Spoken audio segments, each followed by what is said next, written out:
This episode of the Long Run Podcast is sponsored by Skechers.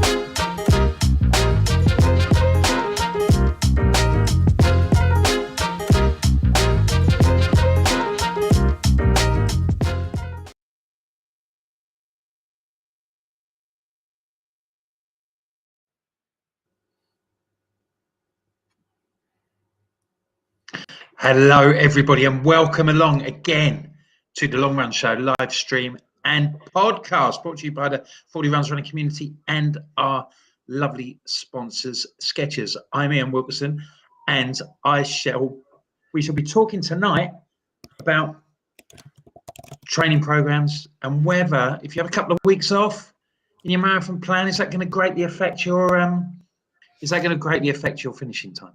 So we'll be chatting about that. Chris, unfortunately, is not with us tonight. He's a bit under the weather. So tonight I am joined by Hayden Harbour, Alan Foley, and Sabrina Ahmed on what is a pretty busy weekend as well, because here in London is the Winter 10K. I'll be at the Watford Half Marathon on Sunday as well. And there's a real feeling, isn't there, folks, that the season is about to pick up and we're gaining a bit of momentum now. Yeah, definitely, absolutely. Just keep seeing posts now of different races people are going in for. The odd medal floating about now, whereas a couple of weeks ago, they're very far and few between. So yeah, definitely got that sort of feeling about the months coming up. It's good.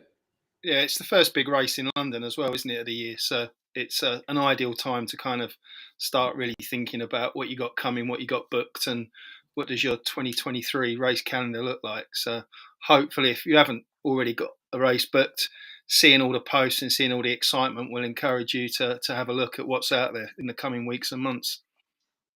Sabrina, how you think? You're doing the Winter 10K this week? Yeah, I'm in London this weekend. Yeah, I'm excited. I love running in London. We're so privileged and fortunate to be able to do it and for it to be basically our local run. So yeah, I'm excited to get out there.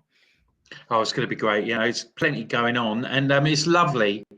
Last week we had a great show because we had so many questions from everybody.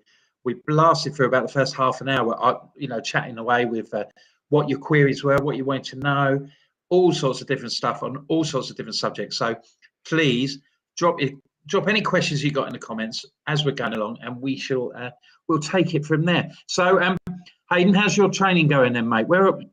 Tokyo's not far away now, is it? No, 4 weeks Sunday, I think it is. So no, it's getting really close. But I haven't really as much been training for Tokyo. My goal's training for Boston. Tokyo sort of not in the middle, towards the latter end of it. So it's going to try and incorporate it rather than that being my main goal, my main race. So it feels as though it's a bit of a blip in the plan. It's a tough one to come over, and it's a tough one to navigate. And having a marathon sort of at week 9 or 10 of your plans, it's not ideal, but a lot of races and their schedules and their dates, they never are. So it's something you just got to get on with. But no, training's going really well at the moment. Touch wood. No injuries as of yet. A few old ones that I'm just keeping at bay, but things are going How's really that well. knee? Now, when we were at Christmas, you wanted Santa to bring you a new knee down the chimney, didn't you? I know, and I wasn't good enough, so I didn't get it. But what I have done since, to be fair, I went and saw a specialist, and I've had a couple of injections in it. They're not steroid injections. These are just freezing it basically so I don't feel it. But my concern was I don't want that to be doing me long-term damage. And I'm just almost like putting this aside. But now I've been assured that it's not too bad. Had the MRI. It's not too bad. It just needs a bit of love and attention and a bit of a rest. But I promise I'll give it a rest at the end of the year. Have you been back? Yeah, but we always say that, don't we? Have I been back on my bike? But to be fair, on the bike, it's not the knee that hurts. It's the bloody bum. So I need to really toughen up there somewhere with that bike. I've been out a couple of times on it, but no, not this week. Again, as we get into that latter end stages of your marathon training, finding time for anything is just so difficult, really hard. Is the paranoia kicking in yet, or we still got a couple of weeks till that? Yeah, I was talking to someone about it the other day. I really feel as though I'm going to be a different person come the beginning of May. At the moment, people keep throwing races, especially Mr. Bowley down there. Why don't we do this race? Why don't you fancy that race? And at the moment, I'm like, I just want to get this out the way. Come back from Boston, and I will just be a different man in May. In my defence, it's May 2024, so you've got a whole year to recover. I thought I was being generous by not making you do it this year. I know. It's just as you go back to the marathon, it's not so much paranoia as your week leading up to the marathon. It's just all round, everything about it, the journey, the travelling. We've got the app today for Tokyo. So the 6 days leading up to it, every day we need to test. We need to take temperature and submit them. So it's quite strict, and it is a little bit daunting. I'm not going to lie about it. But at the moment, just head focused on getting this training out of the way, and we'll deal with that when it comes. I suppose it's just the fear of the unknown, really, isn't it? Yeah. Like there's sort of like the logistics of the whole thing. Absolutely. The furthest east I've ever travelled. I've travelled a lot of the world, but the furthest east I've ever gone is Cyprus. So this is like in a different realm altogether. So yeah, a little bit nervous, definitely. I'm sure you'll have a great time. Al, what have you been setting your sights on in the life? Have we had a chat yet about the next Extreme Park Run? That's coming up. You know, we're booking up places for that, aren't we? Yeah, we touched on it last week. Ticket sales, if you can call it that, are going really well. We have a few seats left on the bus, not many. So if you want to join us on the 13th of May on a trip down, it is the M4 in it, Hayden, we're heading towards Bath. We'll be stopping off at what's locally known as the Curly Whirly Park Run. So if you've not had a look, have a look on Strava Art for the shapes that you kind of literally just running a twist. And then we're going into Bath for a bit of culture and maybe some beer. We're going to Wetherspoons, so it's a kind of classy there, a culture and beer in it. So yeah, if anyone's interested and listening to this, either contact us on the Facebook page or drop us a note at extremeparkrun@gmail.com, and we can take it from there. But yeah, it's a fun day. Don't worry about the park run too much. That's just an incidental and an aside. But yeah, we're looking forward to getting people back on the bus. So book early to avoid disappointment, folks, because then you can you'll be there when Al's calling out the bingo numbers on the bus on the way home. No, it's Hayden that's the caller. I do the important bit of shuffling the bag to make sure it's all fair and transparent. Oh, that's Al shuffles the balls and I do the shouting. Yeah, I'm like the FA chair on the good old days when I used to have a silk bag to do the old FA Cup draw. Not Tony Adams and some bloke from Take That doing it. Yeah. No, lovely. Okay, now we've had a few questions that we do love your questions. This is very much an interactive show. So if you are watching us on YouTube you can, and Facebook, you can drop your message in the box, and then you can take part and we can discuss some of the things. I'll start with Maria Chirito. Hi Maria, how you doing? I'm doing my first half on Sunday. Training has gone brilliantly. That's our sort of thing. I mean, I've never been able to that. Any tips, things to watch out for, rookie mistakes not to make? Sabrina, can we start? Can the three of you all give me one cast iron tip, thing not to do when Maria's doing her first half marathon on Sunday? Go off too quick. It's easily done. Your first one, you feel good if your training's gone really well. You get to the line, and there's something to say. If you feel good and you want to go for it, brilliant. But your first one, just go out there, enjoy it. Don't get too carried away in those first 3 miles and then regret it when you get to mile 10. Yeah. What about you, Hayden? Yeah, little bit, I suppose, of an extension of that caveat. Sabrina's absolutely spot on about not going out too fast. But the other thing I would say is if you go out at the pace you've trained at, and after 2 or 3 kilometers, even 4 kilometers, you're thinking to yourself, I'm not sure I can keep this up. You know, this is going to be a real tough one. Just believe in yourself. Keep that going. Because I promise you, once you get through kilometer 6, 7, 8, 9, your legs just get used to that pace. Your body knows what it's doing. It's trained for it. You know what you're doing. It just for some reason, something kicks in. And it has to be. Well, it has to be. If you had a good training, it's definitely the training plan. It kicks in. Your body knows what to do and just do it. But it's so easy at kilometer 2 or 3 or 4 to panic and think, oh, I don't think I can keep this up. Don't listen to that. Get that chimp off your shoulder. Have the confidence. No, especially as she just said to herself, her training plan's gone well. So fantastic. Be confident. You got it. What do you think, Al? Couple of things. If it's the Watford half is your first half, make sure you say hello to Wilco and any other Fordies that will be there, because I think we've got a few turning up for that there'll one. be a few there on Sunday. If it's not Watford, then you're in charge of the meetup, Maria, but no pressure. And my point actually relates to the prep on race day, in terms of give yourself plenty of time.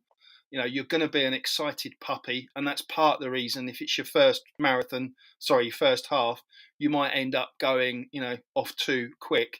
But just give yourself time to get in, to find out where bag drop is, sort the toilet queue out, have any last minute fueling and hydration, and just give yourself a chance to kind of just step away and just kind of get control of your breath, and have 5 minutes to yourself if you can, and just put it in perspective in terms of you've trained hard, it's gone brilliantly. That hopefully means you have a fantastic race day. But remember, it is about the whole package, that you're getting your experience, your growth, your improvement is coming from the whole package. Race day is just literally icing on the cake. You walk away with a medal, hopefully, in a good t-shirt. But look at it over the 12 or 13 weeks that you might have been training, and pat yourself on the back for that. Yeah, well, I would add two things. If the race is Sunday, try and get a decent night's kip tonight, because you won't tomorrow. You'll be too excited and you'll get there too tired. So try and have a bath and an early night tonight. Don't go mad. And the second thing is, you've already said that your training has gone brilliantly. This is a time to celebrate it. Don't forget to enjoy the race and enjoy the experience of doing it. Actually, don't get too sorry. up about things. I was going to say, well, can I just jump in there? So I think Maria's just got back to you saying, thanks, guys. Awesome advice. It's in Murcia in Spain. So a little way from Watford. Yeah. Well, it might be a little bit, although the sun's going to shine in Watford this week, which will be good, because last time I did that, when we did it last year, we'd had a week of rain, and at one point at the bottom of the hills, there was a little episode where you virtually ran through a ford. It was like ankle deep in the middle of the road. Mercia, well, you'll have a great time then. It'll be brilliant. But yeah, just don't forget to enjoy it. What have we got next? Let's have a look. So I think Gillian, we'll come on to that in a minute. Yeah. But Hazel, good question from her, which she said, hi guys, love the pod and the channel, which is great. So thank you for listening. She said, I've got a couple of questions. Does it matter if I rearrange the days of my runs in my marathon training plan? And is there an alternative for intervals? So go on, Hayden, take that first bit of it, rearrange the days, and then I think Al, intervals will come to you on that. Yeah, I think Al and Chris themselves last week nailed it with regards to like the shift work and the shift patterns. You can't always look at your training plan as a straight 7 days and that's it. And, there's no movement. You can't do anything. You have to be flexible. We're not pro athletes. Life gets in the way. If you've got to stretch out over 10 days or 2 weeks, or if you've got to change your runs around, you've just got to do it. The only advice I would give is obviously not to change the runs around so it's detrimental to your training, i.e. don't have 2 hard runs back to back. Make sure you always have a bit of a rest day in between, or you're going to go on a slower run afterwards. If you have, I know the latter question is about the intervals, but if you've got an interval session, the last thing you want the day after that is a progression session. You want to just keep that the same format, whether or not it's on a Monday, Wednesday, Friday, or 1 week it's a Tuesday, Saturday, Sunday. It's not about it. It's about the total mileage and about getting that quality of session into your body. Yeah, I had along those lines. I had this for my training a couple of weeks ago, and the way that my shifts fell, and like I'll often have I'll work one day at a weekend and I'll have a day off in the week. And often if that day off is later in the week, like Thursday or Friday, I'll use that as my day to do my long run. And I found that I looked at my calendar and I found that I was doing a circuit, that if it had stayed, I was doing a circuit class on a Tuesday, a FORDY coach session on a Wednesday. And we've discussed that like we're doing a 12-week batch and we're all doing lots of sort of like hard, intense stuff as we're building up to our various races this year. And then my Thursday was my day off and I was going to have a long run. So I had to swap everything around so that I didn't have 3 days where I was going to be smashing it. You want to, just try and break up don't you, Al? You just want to break them up so that you've got sort of like a bit of space between your hard days and a bit of room to recover. In effect, what you both guys are kind of really focusing on is making sure you've got recovery. Because if you're going to, so there's probably 2 key parts to the plan. You've got your long, slow run. So that's all about endurance. That's where your body and you are going to be fatigued. So it's thinking about what recovery I need after that. And if you are trying to do some speed work, whether it's intervals or other, higher intensity, again, you need the recovery. So I absolutely take your point, Wilco. If it's better to flip them around than not do them, I'd say, if that's the choice. But the thing about recovery is trying to make whatever session you do in whichever order is a quality one. Now, there are some exceptions to that. Following the Hanson plan where you're running 6 days a week, which I tend to do when I'm marathon training, there isn't a lot of option for doing recovery days. So look, we tend to focus on the speed work at the start of the week and then build up to the endurance stuff at the end of the week. And you kind of need to do that, otherwise you just die, because you end up doing either 3 or 4 intense sessions or 3 or 4 long runs, and you'll end up on the injury bench for a couple of weeks. But that's different. That's a very specific plan and a very specific approach, compared to most of the marathon plans that you can pick off the website or are promoted by London Marathon events and other sponsoring bodies. And Alan, on the bit around, is there an alternative for intervals? What would you suggest? So intervals are there to get you to run faster and to deliberately kind of run faster than you would perhaps on race day or goal pace. So for me, time is obviously sometimes the key thing. So if I haven't got enough time even to do an interval session, strides, so real short sprints, where you're sprinting for 20 seconds and resting for 30 seconds. Some of the programs will only have you doing that for 10 or 15 minutes. So if you can't put a longer session in, shorten it and do strides. Intervals, it's about that speed work. So hills will help, because what you're doing there is you're working your lower chain. You're going to be building up your muscles. That's all going to contribute to your ability to drive that power into the speed work. So there are things, and ultimately the intervals are about going fast, recovering, going fast and recovering. So it's about playing around with the distances that you're actually doing in the intervals. Another way of doing that is fartlek. So fartlek is less specified. So intervals tend to be 10 lots of whatever distance or 8 lots of a fixed distance.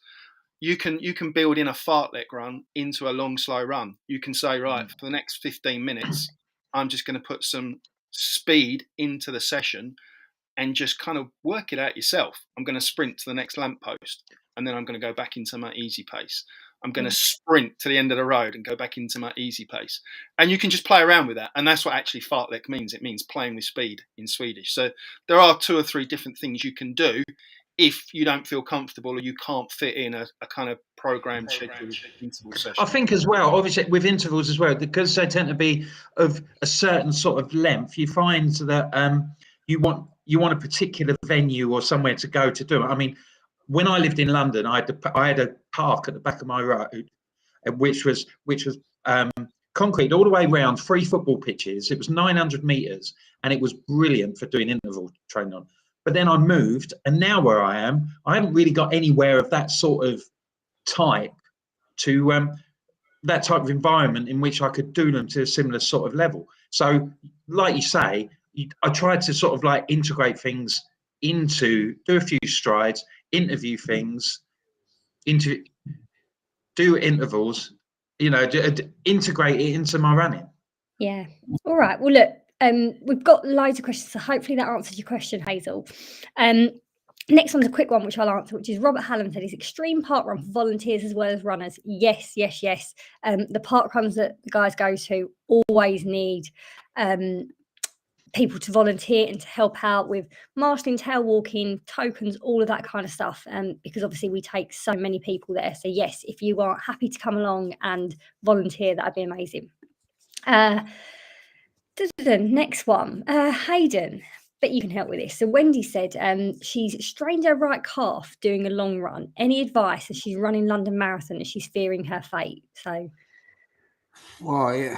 We haven't got Chris here tonight, who's our resident doctor, so it's going to be difficult. But it's difficult to say how bad the strain is and how she's feeling. Obviously, ultimately, straight away, you do the ice compression and rest for a little bit, see how it goes. It just literally depends on how bad it is. I had a calf strain before. I was a marathon I'd done last year, I think it was. I went to a sports massage. my first one ever actually, and I had it massaged and manipulated, and it was absolutely fine straight after, which was really good news. It just says there's complete different types of strain of calf from anything. I think they give them numbers from like a 1 to a 10, obviously without me knowing what it's like, without my doctor here tonight on the pod. It's really difficult question. I think you just, same old thing you can say about so many things. It comes back to, you've got to listen to your body and know what you think. If you go out there and that feels tight, rest. And we go back to what we're going to talk about later. You're not going to lose much fitness by just having that bit of rest, but by risking it, you could lose everything. So literally just take it easy. Yeah. Chris Parker asked a question about shoes, actually, which I'm going to say to you, Chris, hopefully our Chris will be back on Monday night doing Bite Size, where he will answer all kinds of questions on shoe and gear and all of that kind of stuff. So please pop over and see him there, and hopefully he'll be able to give you some advice on shoes to wear on half road and half forest, half marathon, but good luck for it.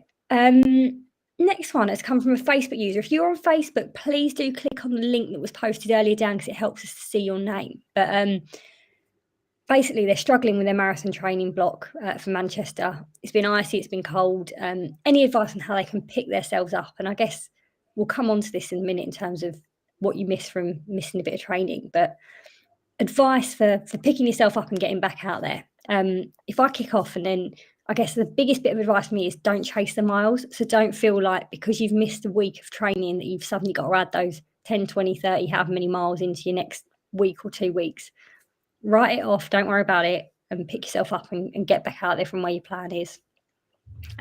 Anyone got anything to add on that one? Yeah, I think you just. I went through this like a couple of weeks ago. I said, didn't you, that it's amazing how sort of like even one session can just bring you back into your zone, and you just feel so much better. So really, the best thing to do is just not worry about it too much and just try and hang on in there and push on, see how you get on. Don't worry too much about the races X weeks away and things like that. Just run the session that you're doing and try and get a bit of consistency, even over a short period of time, for a few days. And it's remarkable how easy it can be to get back into the swing of things. Yeah. Adam Drew. So firstly, hello JBS. Thank you for coming, for getting on again. Who else has got the NRS germs? Adam Drew, me, Chris, Simon. We've all had it. I think it's fair to say. Rod Lambert, training for Belfast and Amsterdam. Don't know how far apart they are, but finding it difficult to eat that little bit extra between runs, and conscious that I'm becoming weaker. Any recommendations on simple meals or supplements? The answer to that is about getting the balance right in terms of your carb intake and your protein intake, really. I'm not a chef, and I'm vegan, so I'm not going to make any suggestions or recommendations on meals. But what I would say is look at how you're balancing out your food intake. It can, depending on when you are doing some of your runs, are you running fasted in the mornings? Is that a factor? Or are you going out at the end of the day trying to run, having been at work where you're perhaps not eating regularly and consistently? So there's a lot of factors in terms of fueling that can play havoc with how you feel on any given run and over a period of time. But ultimately, it's about trying to find whatever works for you in terms of getting that ratio, because you want the protein for recovery, and then you need the carbs for the energy. And that's the trick. And I guess that's the difference between us everyday runners in elites. Talking to someone that was coaching this week, we don't have the luxury of having a chef and a PT and a running coach sitting alongside us all day, every day, advising us on what to do next in these critical areas. And it is a bit of trial and error, unfortunately. It does seem that this is like an unusual problem, because so many people say that they can't stop eating when they're doing marathons. That is an issue for a lot of people. The energy consumption that comes from running consistently 30 to 40 miles a week will drive your kind of metabolism. But I'm also aware quite often, and this tends to be more on race day, after a long run, I think you think you're going to be hungry because you kind of look at the effort you put in, and actually I can go hours before the hunger kind of kicks in. You go, oh yeah, I'm not actually eating much. So on a Sunday, you think you're going to be straight in the fridge at 12 o'clock when you've done your long run. That's not always the case. So that just kind of shows it's not an exact science, this kind of fueling for marathon training, unless you've got all those support crew sitting alongside you, which we don't, unfortunately. Yeah. All right. Next one actually is on fueling as well. So this person's someone on Facebook said that they've done the race. They feel like they've done the races wrong so far. They've done 2 halves and a full marathon, which is amazing. And they said they did their half in about 3 hours and 10, and their full in just under 6:10. And they said if they're planning to take gels again, which they did previously, they basically think they overfueled before and took more than they needed. How often would we suggest taking gels if they think they're a slightly slower runner at the moment? So I think it's really hard because everybody's so different, and it's trial and error, I think. And gels work for some people, and gels don't work for others. And I think actually there was a post on Facebook today, which is like, what gels do you take? And it was interesting. Lots of people taking gels, but also lots of people saying, oh, I take Kendall mint cake, or I use X, Y, and Z, jelly babies, and all sorts. My advice would be try it on shorter runs. So try the different gels and also figure out those timings that work for you. I mean, for me, I think I go kind of every 45 minutes or 4 to 5 miles, depending on what pace I'm going and how far I'm going. But I bet Hayden or Al, Wilco, you might be different in what you take. Yeah, I'm not actually a big eater or a big fuel consumption when it comes to races. I'm been quite lucky, but this Facebook user obviously as well. I was going to comment on the fact that the half's 3 hours 10 and the full was 6 hours 10. So they're actually picking up the pace to complete the full marathon. Obviously, that works out 2 3 hour 5 minute half. So maybe the treatment and what they'd done in the marathon could have been better than it was. It was obviously better than it was in the half. So, and at the end of the day, you've completed a full marathon already. So don't be hard on yourself. That's the most important thing straight away. And a lot of it, so much is just trial and error. And I think this is the idea of big long runs and training plans. Start trying these gels. Go onto the Facebook page today and see what people have suggested. Take a bit of advice. Try the odd one, but don't try obviously past week 11 or 12 towards your marathon plan. That'd be suicidal. But literally just before that, just stop when you start at the beginning. Just try different things. Everything works for different people, depending on, as Al said, how much carbs you burn, what fat you burn. For me, I take a gel every between 40 and 45 minutes. And so obviously my last marathon I've done was fairly rapid. So I ended up only taking 4 gels. I know people that take 7 or 8 gels and they're faster than me. It literally is such a personal thing. There's something more importantly that your body has to get used to, I think. Yeah. I've taken, when I've done marathons, right, my sort of level at the moment has been 45 minutes or 4 miles, which is, not a million miles away from what it is, it's sort of like 42 minutes, 43. If I get to 4, then I'll take one. Then it was quite handy when I did my first marathon to have to take my last gel at 24 miles, because that broke up the last 4 miles for me. I thought, right, I can run 2 miles and I can have a gel, and then I've got the rest of the race. So that broke up the closing stages. So I found that quite handy.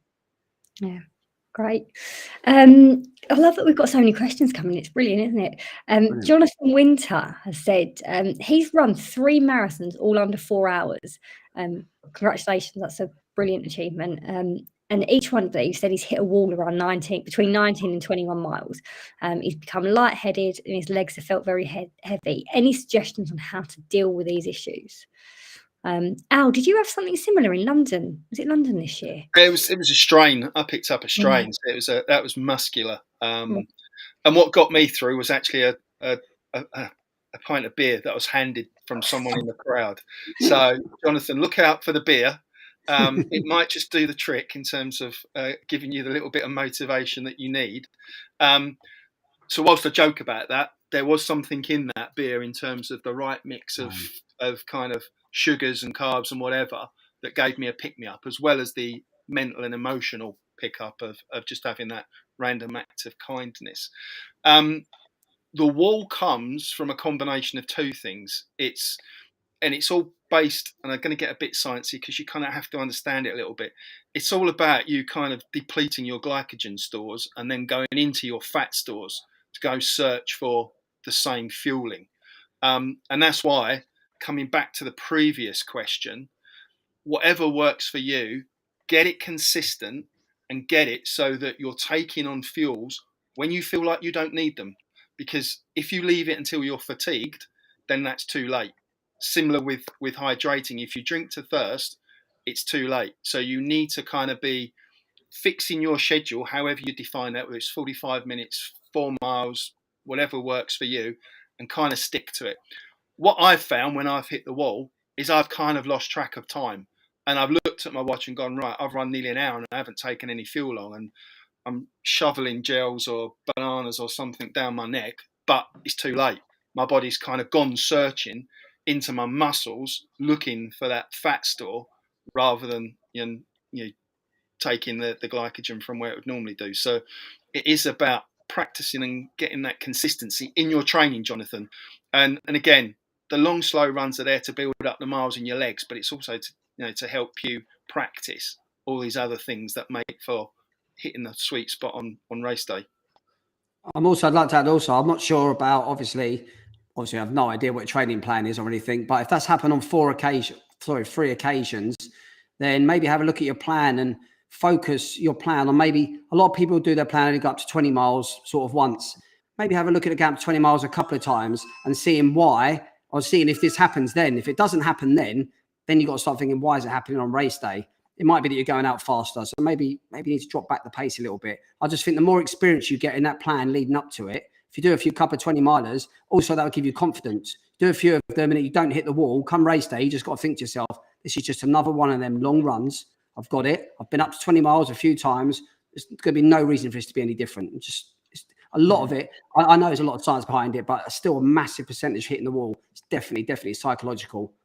Definitely. I think if you've done 3 marathons, then you're well along with the actual process of doing the training. So now you can sort of like look at more specific things and reflect on your races and what's actually happened, and concentrate on avoiding those rather than just sort of like, I've got to do 26 miles. That we start when we first do our first one, we're always worried about the distance, things like that. You've conquered all that.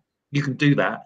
Now you've got to think about, how do you get rid of this problem? So you can concentrate more on that than the nuts and bolts of actually completing the plan. So I've actually got, it's only a really quick story. It was actually Brighton Marathon. Someone told me once, I actually think it might have been Robert Hallam. Someone told me once, they'd done Brighton Marathon, and at mile 20, they put up a big fake wall, like a big bit of paper, and you bash through it. So you think to yourself, I've broken through the wall. And whereas some people thought, oh, that's a great idea. For myself, I thought it was a terrible idea. For when you're running that marathon, the last thing you want to be thinking about is all this hot stuff about hitting the wall. And that's psychological. Focus on the race, focus on the finish line, focus on your performance.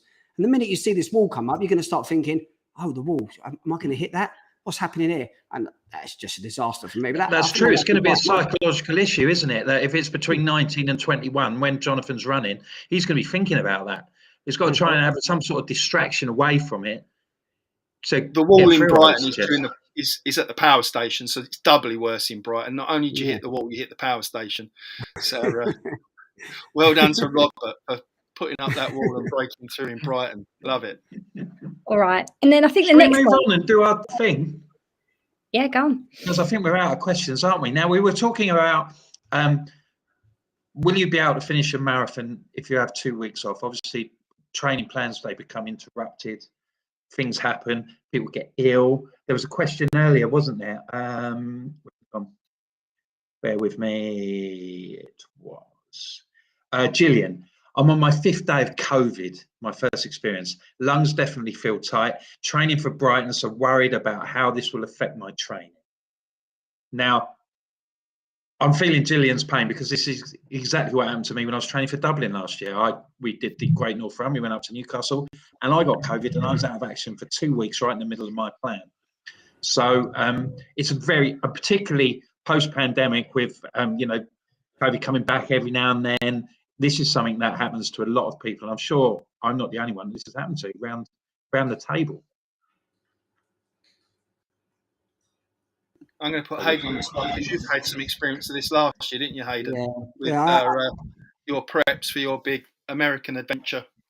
Yeah, so I come out of Edinburgh feeling a PB, so I come out feeling amazing. I honestly thought, like, nothing that can stop me. I'm invincible almost. I very rarely suffer with injury or anything. When I'd done Southend half, felt brilliant. And when I'd done the Harp 24 hours, I ended up running more than a marathon. Honestly, felt absolutely brilliant. And then suddenly something wasn't right. I didn't rest enough. Again, I thought I was invincible. And I got an injury. It was a silly one, a tendon injury. But literally, it stopped me running completely for about 4 weeks. And then a couple of weeks after that, I was like just doing little bits and pieces. But to caveat this story, just give this story some sort of meaning, was the first week I got the injury was my first week on my plan towards Berlin Marathon. And I wanted to run Berlin well. And 2 weeks after, I had Chicago. So it's a real downer. So I basically started my training plan.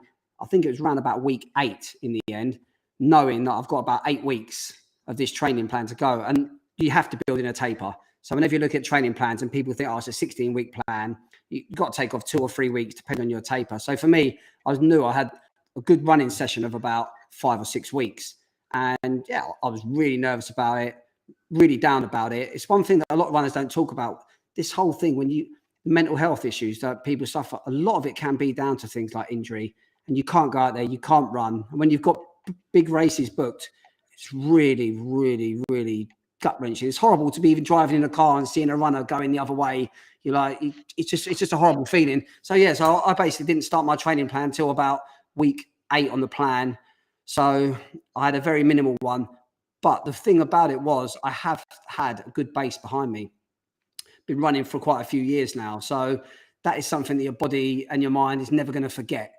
And it will catch it back up. It will take time, but you just got to take it easy. That's one thing that I've definitely learned, because it happened again after Chicago. I come back, I start running, and it sets you right the way back. You have to listen to your body, and you have to know if you've got to rest, you've got to rest. This really isn't the end of the world. None of us are sponsored by Nike and they're going to pull out their sponsorship deal and we're going to lose millions because we're not going to turn up Friday at the track. This isn't it. We're in the real world. Things happen, things get in the way, and you literally you just deal with it. You just got to take it easy. I think if you go into a plan as well, what I'd done was obviously I changed my objective, what I wanted to do. I wanted to go for a good time. I knew Berlin was a flat marathon. I knew it was a fast marathon. And I thought, originally, I'm going to go for another PB. But I knew when I got to week 8 and I've only just started training, I adapted my plan. My plan was to get round, feel comfortable and not injure myself. So because of that, my plan leading up to it, the 6 weeks leading up to it, I didn't do no intervals, no progression runs, no hill sprints. I just done easy runs. I done long runs. That's all I did. I wanted to get that endurance base built up just so that I could achieve my target, which was adapting it from going from a PB to just getting round feeling good. So it's just a matter of literally just adapting things, but adapting things in the right way and just being realistic about your targets. And the longer you have out, the more the target needs to be slightly reduced. And I suppose the key, Al, is don't panic. Yeah, in terms of what's it going to do to you, it partly depends on what's forcing you out. So if it's muscular, if it's a ligament injury, you are probably better off kind of seriously thinking about whether this is the race for me and going and getting proper medical review. Make sure you're not going to do any damage. So the thing is, whatever it is, don't rush back into it until you've kind of worked out what the cause of the problem is. I'm conscious that this time of year, lots of people are missing training because of colds, flus, it might be COVID, norovirus, whatever it is, it wipes you out for a week or so. And then you're thinking, what do I do? How do I get back on track? And we've already kind of covered that in terms of don't chase the missing miles. And Hayden's already said, think about adjusting your targets. And we've talked about this on the pod in terms of for any race, and this doesn't really relate to the question, but for any race, have a gold, silver and bronze objective. And depending on how well you're going on the day, you can adjust your strategies to go, right, okay, it's affected me this 2 weeks, 3 weeks. I'm going for my bronze and I'll be happy with my bronze. It's not going to be a PB. It is whatever you've set for that target. In terms of that kind of when do you start to lose fitness, you will lose a little bit over a fortnight, but not a lot. There's research out there that says you could lose 4, 5, 7% efficiency or performance. For us everyday runners, I could lose that overnight by eating too much or going on the beers or not sleeping. So when I'm looking at the impact of losing 5 or 6% of my performance, I don't really know on any given week, where my performance levels are to be able to be that accurate. So yes, you'll lose some. It will feel harder. You build it back slow, depending on kind of what the injury is. I think some of the bigger issues are dealing with it mentally, because whatever the physical side of it is, there'll be a solution, whether it's rest or whether it's, medicine or whatever it is. It's how you deal with that time off your feet when you're looking at your plan and your plan's going, you've missed a 6 miler, you've missed a sprint session, you've missed your long, slow run. And that's hard. That's hard for everyone. It's hard for the elites and it's hard for us. And Hayden's kind of alluded to some of that in what he said. So it's about, I think, having someone to talk to, sharing your frustrations, finding other ways of, if you can, doing something that will keep some fitness. So I know Hayden did a lot of swimming. So there are alternatives that are low intensity that will help keep some of your cardiovascular fitness. But you will lose a little bit of that endurance. And more importantly, it'll feel harder. It will come back quicker because the body will remember those levels of fitness and will get back to those levels of fitness quicker than when you didn't have those levels of fitness. So if you've got that base, you will find that you dial it in.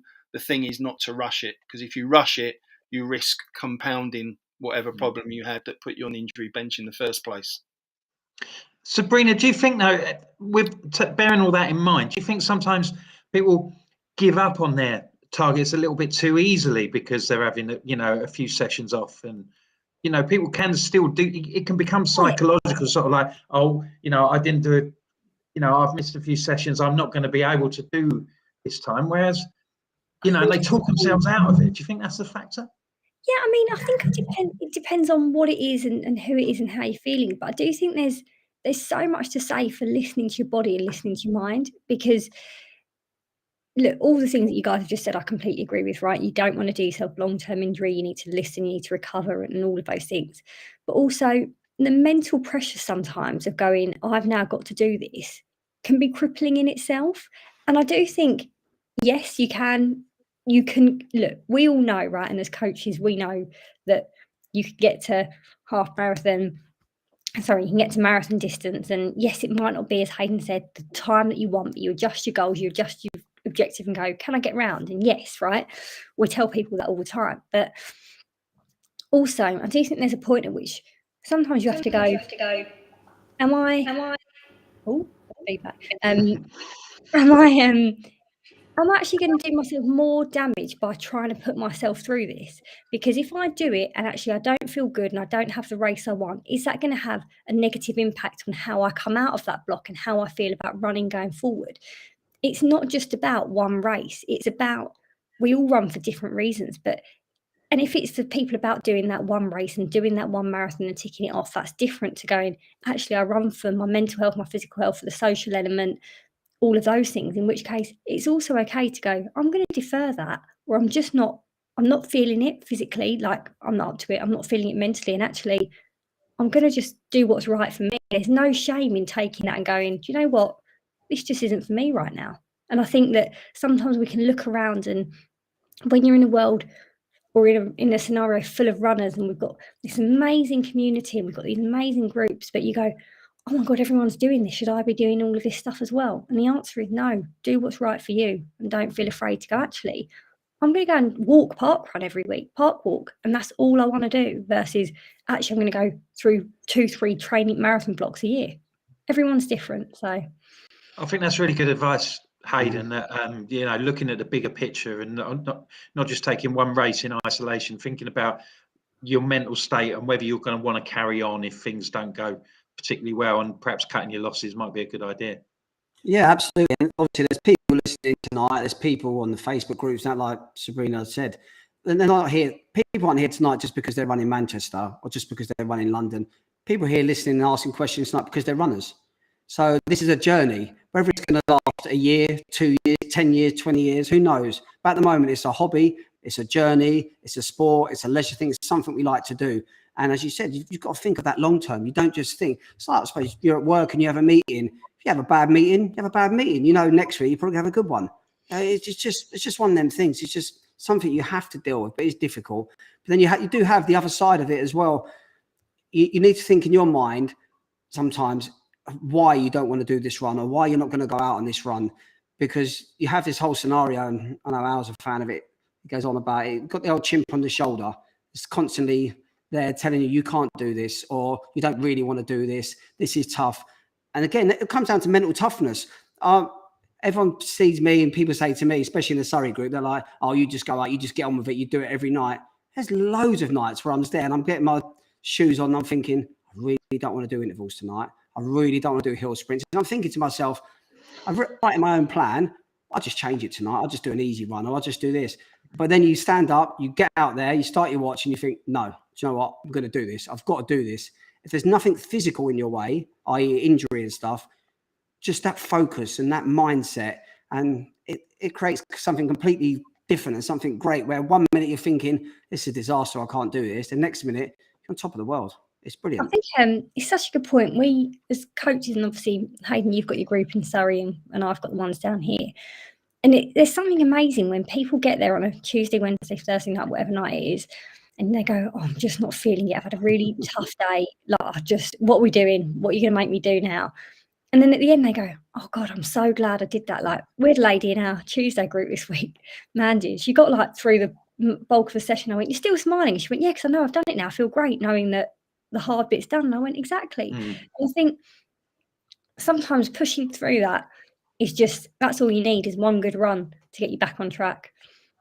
That's exactly what happened to me. I had that session on Wednesday. Yeah. You know, I've not been feeling it, but then I just sort of like got me. I go to the Tuesday or the Wednesday session. I'm a social animal. I like talking, like meeting people. I just got my head down for half an hour and just went for it, and it paid great dividends. And here it is. This is the book, The Chimp Paradox by Dr. Steve Peters. Yep. There it is. Al's got one as well. I get mine out as well. Absolutely. It's a great book with loads of easy to read, little exercises in it. Absolute Bible. Yep. Managing the chimp inside your head that tells you can't do things and things like that. But also knowing if it is something that is psychological that you can't do, and if it's something physical that's limiting you, obviously. I'm not going to say you could, like the lady come out earlier on, Margaret, saying about the calf strain. I'm not going to say, got that calf strain, I've got to go out and run. Yeah. Like, that's a different issue altogether. There is a big difference between having an injury and being prevented from training than having mental blocks thinking, I can't be bothered to do it. Will I be able to? I'll still be able to do the race if I don't do all the thing. If you have had a physical injury and it's put you on the bench, that's when the chimp starts chattering. And you know, if you can, when you're in your plan and you are smashing your runs, that chimp's way in the background.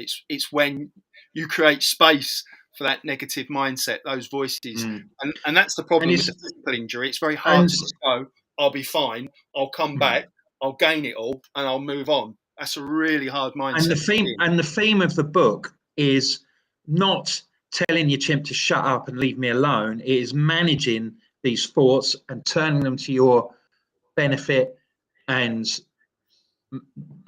boosting your own performance through that. Yeah. So managing these emotions, that's what's more important. You can't shut them out because they'll be there, but it's getting through that. And often it's sort of like Hayden said, oh, I don't really fancy it. I'll just have an easy one. And then you've got your trainers on, you're out the door and you think, no, I'm going to smash it. And you do, you know, so it's plenty of mind management is such a massive thing.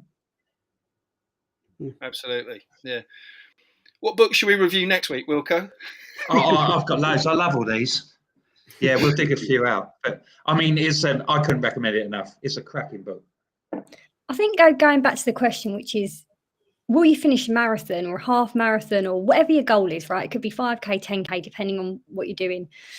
After having 2 weeks off, yes, is the answer, right? It might be a different goal at the end of it. It might be a slightly different objective or a slightly different time to what you hope. But can you get through it when you've had 2 weeks off? Yes. I mean, there's that I had 2 weeks off. So I think the Great North Run was about week 9, week 10, and I had 2 weeks off. I had plans to do 2 20-milers during my plans, so that was 1 week that I didn't do. So I thought I won't do the second 20-miler. I'll just see if I can get one. I was going to Dublin, and I think my time was 6 or 7 minutes slower than what I did at Edinburgh, and I was fine with that. I still had a good experience, and you can too. Yeah. But this is as well where usefulness, shall I say. So you have your plan, and rather than saying to yourself, oh, I missed that, I missed this, or I've missed that, what should I do now? Should I do? You go to your coach, you ask your coach, you say to them, listen, what is your advice here? And take advice from people. Look on forums, take advice. Don't think to yourself, like you said earlier on, oh, I've missed that 20-miler, so do you know what? I'm going to try and sneak it in this week instead. That's not the way to do it. Everyone's got different ideas and rules. There's a rule about if you miss 1 week, cut back by 10%. If you miss 2 weeks, 20%, 30% on the first. But it's such an individual. This is the great thing about running. It's such an individual thing. And the question tonight, I've just summed it up. Different things work for different people. And whatever works for you might not work for someone else, and vice versa. Yeah. Yeah, Ryan Mosney has just said, how do you get back to training after shin splints? He's been resting for 3 weeks. Anyone got experience of shin splints? No. Guess it's... Oh, Al? I was on mute. So not specifically shin splints, but I think depending on Ryan, what's caused them, and where you are in terms of your running journey, rather than put that pressure on that we've been talking about, take some of the pressure off by just switching perhaps your training from miles to minutes. So, just set yourself little, small, chunkable goals and seeing how it goes. Because if you've cured the problem, fantastic, physically, but as we've just spent the last 10 or 15 minutes, your brain is going to be so wired looking for every ache and pain to be able to connect back to that injury or that problem that you just want to give yourself the best chance of not having that chatter. So switch your plan around, do something different. Don't jump back in and think, right, okay, where can I pick it up? Where can I get to? If you do it differently, you're kind of managing it in a different way. So little and often, running to time. Don't put yourself on the pressure of, if I've got to go 5 miles, I've got to go 5 miles, and if I only do 3, I'm a failure. Because we're back into that anxiety box that we've spoken about. Yeah, all right. And Robert Hallam just makes a really good point, which is even if it feels like a bad run, if you look into it, there'll always be a positive. So try and find that. The fact that, let's be honest, the fact that you've gone out and run versus what most people would have been doing in that time is a positive in itself. So one way to do that is keep a journal. I know all the stats and all the data are sitting there on Strava and Garmin, but physically write it down. Have a little book. Make sure there's somewhere where you can kind of get it off your head into a journal, and then you can go back and reflect. And actually having something physical, like a journal where you can go through the pages, is so much more therapeutic than trying to find it somewhere on your Strava feed. So do that and use that as a little tool and tactic to help yourself. All right, brilliant. Thanks, Al. So obviously, if there's anything else, any more questions, we'll do our best to answer them. But this weekend, as we started at the top, we were saying that we've got Watford Half and Winter 10K, and we've got loads of volunteers out at Winter 10K. I've not done Winter 10K, so I'm really excited because I've been told it's just really, really fun. So please look out for our guys that are going to be out as, is it Huskies and Penguins this year? Yeah? Yep. Oh, Al, you're one. I'm down to be a Husky. I've got no idea where I'm going to be. So just give all the Huskies a hug and eventually you'll find me. So, yeah. And it actually creates a problem. I don't know what to wear underneath. Perhaps I should ask Aidan some advice because he's regularly dressing up. What about the panda kit? Yeah. What should I wear underneath, Hayden? Should I go commando? I don't think the person that has your costume next year would appreciate that. But okay, all right. Okay. Unless you bought your own. Hug a huggy. But no, seriously, thank you to all of the volunteers that are going to be out on Sunday, not just at London Winter 10K, but all over the place on behalf of the FORDY. So, go on, Hayden. If you are going to the Winter 10K run and you're not part of the Facebook group, or if you are part of the Facebook group, you already know, we're actually having a big meet just before the start, just on the edge of Trafalgar Square on the corner. You'll see a load of us there. I think meetup's going to be up, I think it's about 10 to 9. It is early, but the people that are in the late days, we're thinking about meeting there, all having a bit of a meet up, bit of a chinwag, group picture. And then the people in the later waves can go down to Bag Drop, because I think it's a good 5-10 minute walk back towards Waterloo Place. And the people in the earlier waves, obviously you're already there in Trafalgar Square, so you can go off early. So sort of got the time of 10 to 9 to hopefully capture everyone. And if you've never been to a meetup before, come down. If you're listening to podcasts, you're not a FORDY, don't know anything about this, and you see a load of us there, come on over, see myself or whoever else is there, Toby, admin, anyone, say hi. I've listened to the podcast or anything, and it'd be great to meet you all. Yeah, absolutely. And also, so the guys have got a meet up at Watford Half as well, but going forward, there have been posts gone out this week looking for volunteers for London Landmarks Half, which is on the 2nd of April in London, and then obviously London Marathon, which is the 23rd of April as well. So please do find those posts, put your name down, get in touch with the guys, because the London Marathon's really exciting because we're on Bag Drop again this year. Right. So if you're lucky, you get to play on the bungee ropes as our part of the fun of the day. It's an early start. I think we've got to be there hours before any of the runners do. But, you know, the Bag Drop is kind of one of those things that people get anxious about. So if we can be on there helping people keep calm and making a good start to the day, definitely sign up as a volunteer. It's a great way to feel part of the landmarks last year. We were dishing out bags and medals at the end, at the other end of the scale. That was a great day as well. That was the first time that I'd really been involved in a big FORDY volunteering session. Had a brilliant day. You got all the good effects of being around the event and not having to run 13.1 miles. So it was an absolute winner. It was really. I think if you do landmarks, you actually get a volunteer's medal, don't you? I'm sure I got one. Yes, you do. Yes, so I did. Walk all over the medal. How's that value? And they are renowned as the best medals known about. You know, the London Landmarks ones are absolutely great. So if you fancy a day in the capital, meeting a few FORDYs, having a good time, sign up with one of those or both on the Facebook group. You'll find all the details there. So can't find the posts. It's Kate Nicklin, it's Mel Howes, it's Paula Frost. Look those up. They're the ones that are in the know about what to do on volley days. Yeah, so it's all there. So 57.5 minutes, folks. We've managed to get there. That's brilliant. Thank you very much for your company tonight, and thanks to everybody for your questions. You know, the questions are really taking off now, and we'd love to try and answer them. So thanks very much for that. Big shout for you for your support for the thing. Big shout to Sketchers for all the support that they do. We are on Facebook and YouTube every Friday at 7 o'clock.